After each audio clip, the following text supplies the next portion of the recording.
নমস্কাৰ JR technical and job inform YouTube চেনেলৰ অন্য এটা নতুন ভিডিঅ'লৈ আপোনাৰ সকলোকে পুনৰবাৰ স্বাগতম জনাইছোঁ। এটা বহুত ভাল খবৰ আহিছে আপোনালোকৰ কাৰণে। ইণ্ডিয়ান ৰেলৱেৰ ফালৰ পৰা নতুনকৈ আৰু ভেকেঞ্চি মুকলি কৰা হৈছে। এছিষ্টেণ্ট লোকো পাইলটৰ কাৰণে এই ভেকেঞ্চিখিনি মুকলি কৰা হৈছে। আৰু আপোনালোকে যদি ইণ্ডিয়ান ৰেলৱেত যাব বিচাৰে তো আপোনালোকে ভিডিঅ'টো শেষলৈ চাই থাকিব। আৰু ইণ্ডিয়ান ৰেলৱেৰ ফালৰ পৰা যিখিনি নতুনকৈ এছিষ্টেণ্ট লোকো পাইলটৰ কাৰণে ভেকেঞ্চি মুকলি কৰা হৈছে, প্ৰায় আপোনালোকৰ ৯,০০০তকৈ অধিক ভেকেঞ্চি মুকলি কৰা হৈছে। যদি আপোনালোকে এজন লোকো পাইলট হ'ব বিচাৰে তো গতিকে আপোনালোকে ভিডিঅ'টো শেষলৈ চাই থাকিব, কিয়নো ভিডিঅ'টোত আপোনালোকক যিখিনি ৯,৭৭০টা ভেকেঞ্চি মুকলি কৰা হৈছে তো আপোনালোকৰ সেই ভেকেঞ্চিখিনি ডিটেইলছ আপোনালোকক তথ্য আকাৰে জনাবলৈ গৈ আছোঁ এইটো ভিডিঅ'ত।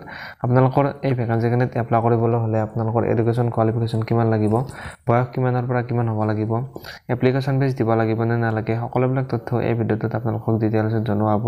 গতিকে আপোনালোকে যদিহে নতুনকৈ আমাৰ চেনেলত ভিজিট কৰিছে তো ফ্ৰেণ্ডছ আপোনালোকে চেনেলটো ছাবস্ক্ৰাইব কৰি বেলাইকনটো প্ৰেছ কৰি ৰাখিব, যাতে এনেকুৱা ধৰণৰ ইনফৰ্মেটিভ ভিডিঅ' আপলোড কৰাৰ লগে লগে আপোনালোকে নটিফিকেশ্যনবিলাক লগ পাই যায়। গতিকে বলক ফ্ৰেণ্ড এতিয়া পলম নকৰি ভিডিঅ'টো আৰম্ভ কৰোঁ। ইণ্ডিয়ান ৰেলৱেৰ ফালৰ পৰা পুনৰ নতুনকৈ ভেকেঞ্চি মুকলি কৰা হৈছে।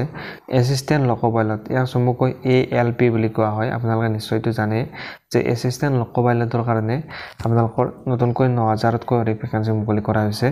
আৰু এই ভেকেঞ্চিখিনিত আপোনালোকৰ এপ্লাইটো ইতিমধ্যে ষ্টাৰ্ট হৈ গৈছে। আজি হৈছে 12 এপ্ৰিল ফ্ৰেণ্ডছ, আৰু 12 এপ্ৰিল তাৰিখৰ পৰা এই ভেকেঞ্চিখিনিৰ এপ্লাইটো ষ্টাৰ্ট হৈ গৈছে। আপোনালোকৰ লাষ্ট ডেটটো দিছে 11 মে'। আপোনালোকে এই ভেকেঞ্চিখিনিত 11 মে'লৈকে এপ্লাই কৰিব পাৰিব। তো আপোনালোকৰ যিটো এপ্লিকেশ্যন ফিজ দিব লাগিব, তো আপোনালোকে যিহেতু এই ভেকেঞ্চিখিনিত ৰেলৱেৰ যিকোনো ভেকেঞ্চিতে আপোনালোকে এপ্লিকেশ্যন ফিজ দিব লাগে, তো কিমান এপ্লিকেশ্যন ফিজ দিব লাগে, কি এপ্লিকেশ্যন ফিজ দিব লাগিব, সকলোবিলাক তথ্য ভিডিঅ'টো শেষলৈ চাই থাকিলে জানিব পাৰিব। তো তথাপি আপোনালোকে এইটো প্ৰথমতে জনাই দিছোঁ যে আপোনালোকে যিটো এপ্লিকেশ্যন ফিজ দিব লাগিব, এপ্লিকেশ্যন ফিজটো আপোনালোকৰ ডেটটো হৈছে লাষ্ট ডেটটো 13 মে'। আপোনালোকে 13 মে'লৈকে এপ্লিকেশ্যন ফিজটো দিব পাৰিব। আৰু আপোনালোকৰ যেতিয়া এপ্লাই কৰিব, এপ্লাই কৰোঁতে যদি আপোনালোকৰ কিবা ভুল হৈ যায় তো আপোনালোকে সেইটো কাৰেকশ্যনো কৰিব পাৰিব।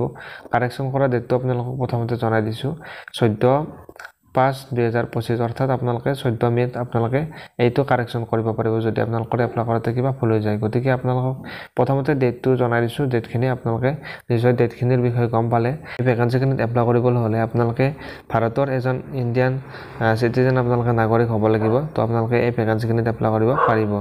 ইয়াৰ পিছত আপোনালোকৰ বয়সটো বিচাৰিছে। এই ভেকেঞ্চিখিনিত আপোনালোকে 18 বছৰৰ পৰা আপোনালোকে 30 বছৰলৈ এপ্লাই কৰিব পাৰিব, যদিহে আপোনালোকে এজন জেনেৰেল কেণ্ডিডেট হয়। যদি আপোনালোকে জেনেৰেল ইউআৰ কেণ্ডিডেট হয় তো আপোনালোকে 18 পৰা 30লৈ এপ্লাই কৰিব পাৰিব। আৰু বাকী যিখিনি ST SC OBC কেণ্ডিডেট আছে তেওঁলোকে ৰিলেক্সেশ্যন লাভ কৰিব। এক্স ছাৰ্ভিচমেন কেণ্ডিডেটসকলেও ৰিলেক্সেশ্যন লাভ কৰিব। ST SC কেণ্ডিডেটসকলে, অল ইণ্ডিয়াৰ ST SC কেণ্ডিডেটসকলে 5 বছৰ ৰিলেক্সেশ্যন লাভ কৰিব।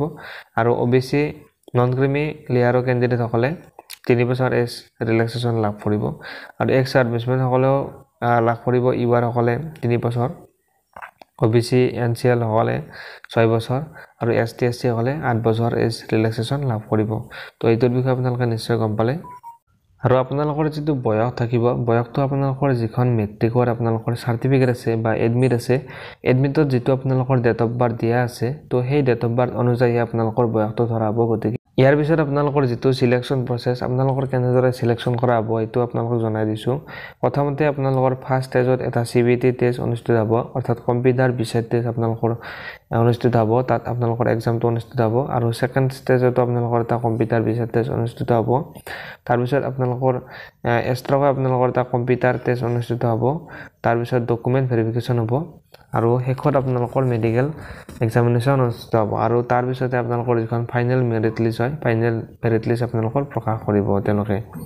তো এইটোৰ বিষয়ে আপোনালোকে নিশ্চয় গম পালে চিলেকশ্যন প্ৰচেছটো কেনেদৰে কৰা হ'ব। এডুকেশ্যন কোৱালিফিকেশ্যন, এই পোষ্টত যিহেতু এপ্লাই কৰিবলৈ হ'লে এডুকেশ্যন কোৱালিফিকেশ্যনটো কিমান বিচাৰিছে এইটো আপোনালোকক জনাই দিছোঁ। তো আপোনালোকৰ যিহেতু এছিষ্টেণ্ট লোকো পাইলটৰ কাৰণে অনলি পষ্ট ভেকেঞ্চি মুকলি কৰা হৈছে, তো আপোনালোকৰ এইটোত আপোনালোকৰ এটা ভাল চেলাৰী আপোনালোকক দিয়া হ'ব। 19,900ৰ পৰা আপোনালোকৰ চেলাৰী ষ্টাৰ্ট হৈ যাব। তো ইয়াৰ পিছত আপোনালোকৰ এডুকেশ্যন কোৱালিফিকেশ্যনটো এতিয়া জনাই দিছোঁ আপোনালোকৰ। তো আপোনালোকে যদিহে এই লোকো পাইলটত আপোনালোকে এপ্লাই কৰিব বিচাৰে তো আপোনালোকৰ মেট্ৰিকুলেশ্যন, অৰ্থাৎ আপোনালোকে মেট্ৰিক পাছ কৰিব লাগিব। কিন্তু আপোনালোকৰ মেট্ৰিকৰ লগতে ITI চাৰ্টিফিকেট আপোনালোকৰ থাকিব লাগিব।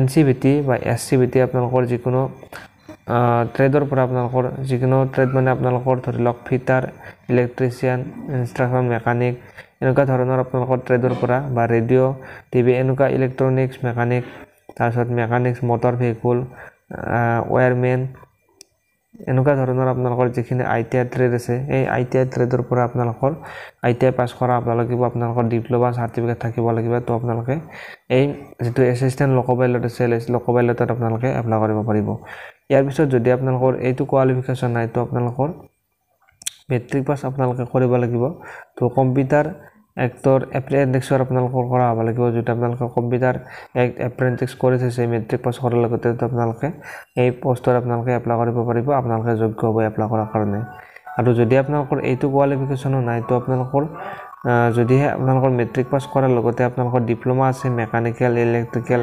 ইলেক্ট্ৰনিক্স অটোমোবাইল ইঞ্জিনিয়াৰিং এনেকুৱা ধৰণৰ ট্ৰেডৰ পৰা যদি আপোনালোকৰ ইঞ্জিনিয়াৰিং ডিপ্লোমা কৰি থোৱা আছে তো আপোনালোকে এই পোষ্টৰ কাৰণে আপোনালোকে যোগ্য হ'ব আপোনালোকে এই পোষ্টত এপ্লাই কৰিব পাৰিব আৰু আপোনালোকৰ যদিহে এই যিগিটা আপোনালোকৰ কোৱালিফিকেশন জনালো এইগিটা যদি আপোনালোকৰ মিলিছে তো আপোনালোকে এই ভ্যাকেন্সিখন এপ্লাই কৰিবৰ কাৰণে আপোনালোকে যোগ্য হ'ব গতিকে আপোনালোকে নিশ্চয় গম পালে এডুকেশ্যন কোৱালিফিকেশনখিনি আৰু ইয়াৰ পিছত আপোনালোকৰ ভ্যাকেন্সিখিনি জনাই দিছো ভ্যাকেন্সি যেহেতু আপোনালোকৰ 9770টা ভ্যাকেন্সি আছে তো ইয়াত আপোনালোকৰ বিভিন্ন জোন ওয়াইজ ভ্যাকেন্সি বিলাক ভাগ কৰি দিয়া হৈছে আৰু ইয়াত আপোনালোকৰ প্ৰথমতে যেটো আমাৰ গুৱাহাটী জোন হয় গুৱাহাটী জোনত কিমান ভ্যাকেন্সি আছে NF ৰেলৱে এইটো আপোনালোকক জনাই দিছো বাকিবিলাক জোনবিলাক জনাবলৈ গলে ভিডিওটো বহুত দীঘল হৈ যাব গতিকে আপোনালোকৰ যিখিনি গুৱাহাটী জোনত পৰে অসমৰ নৰ্থ ইষ্টৰ লগতে অসমৰ কেন্দ্ৰীয় সকলে যেটো গুৱাহাটী জোনতে পৰে গতিকে আপোনালোক গুৱাহাটী জোনৰ ভ্যাকেন্সি কত কিমান আছে তো জনাই দিছো ইয়াত আপোনালোকৰ যদি চাবলৈ যাও ইউআৰত আছে গুৱাহাটী জোনত 13টা আছে তাৰ পিছত এসসিৰ আছে 4টা এসটিৰ আছে 2টা তাৰ পিছত ওবিসিৰ আছে ওবিসিৰ আপোনালোকৰ ভ্যাকেন্সি 8টা ভ্যাকেন্সি আছে তাৰ পিছত ইডব্লিউএছৰ 3টা আৰু টোটাল আপোনালোকৰ গুৱাহাটী জোনত ভ্যাকেন্সি 30টা ভ্যাকেন্সি আৰু 3টা এক্স সাৰ্ভিসমেনৰ কাৰণে ৰিজাৰ্ভ ৰখা আছে আপোনালোকে নিশ্চয় গম পালে গুৱাহাটী জোনত কিমান ভ্যাকেন্সি আছে টোটাল যদি আপোনালোকৰ গটেইটা জন মিলি ভ্যাকেন্সি চাবলৈ যাও 9770টা টোটাল ভ্যাকেন্সি মুকলি কৰা হৈছে এসিস্ট্যান্ট লোকো পাইলটৰ কাৰণে এইটোৰ বিষয়ে আপোনালোকে নিশ্চয় গম পালে তো এইটো আছিল ফ্ৰেন্ডছ আপোনালোকে দিবলগীয়া আপডেটটো আপোনালোকৰ যিখিনি এসিস্ট্যান্ট লোকো পাইলটৰ ভ্যাকেন্সি মুকলি কৰা হৈছে এইটোৰ বিষয়ে আপোনালোকে নিশ্চয় গম পালে গটেইখিনি ডিটেইলছ আপোনালোকক জনাবলৈ আপোনালোক চেষ্টা কৰিছো আপোনালোকে এইটোৰ বিষয়ে নিশ্চয় গম পালে আৰু যদি আপোনালোকে অধিক বিতংক আপোনালোকে জানিব বিচাৰে আপোনালোকে যেটো ইয়াৰ নোটিফিকেশনৰ লিংক হয় নোটিফিকেশনৰ লিংকটো ডেসক্ৰিপচনত দিয়া থাকিব বা আপোনালোকে